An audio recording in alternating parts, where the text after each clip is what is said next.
Garbellotto Botti, dopo la grande paura di lunedì notte, vigili del fuoco ancora al lavoro. In mattinata nella zona interessata dal rogo c'erano ancora fiamme, ma entro sera l'intero intervento sarà concluso.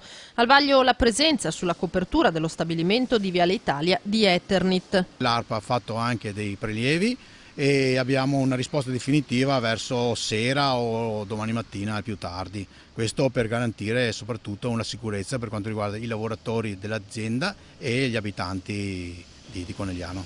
Paura subito fugata dal titolare Piero Garbellotto. No, non c'è nessun problema di amianto, il capannone risaliva agli anni 90 ed era fatto in fibra di vetro, mentre l'azienda era stata completamente bonificata ancora 4-5 anni fa. Periti al lavoro per il calcolo dei danni, quanto alla produzione non ha praticamente subito interruzioni e di questo i fratelli Garbellotto ringraziano i vigili del fuoco. Siamo riusciti a ripartire subito, già oggi ci sono i bottai che lavorano e questo ci dà ancora più spinta, ancora più motivazione per continuare. La Garbellotto è andata in ginocchio ma si è subito rialzata. Per quanto riguarda il ripristino dei magazzini, con l'utilizzo di magazzini mobili che adesso si trovano, crediamo per i primi di maggio di essere già operativi al 100%. Per ristabilire poi quello che era il deposito legname destinato al commercio, credo che serviranno 60 giorni invece. Posti di lavoro salvi, non così al Parco Stella di Oderzo, dove a fine febbraio erano bruciati Eurobrico e Unieuro. Ma se per i 15 dipendenti del primo è scattata la cassa integrazione straordinaria, non vale lo stesso per il secondo negozio, dove lavoravano in 10.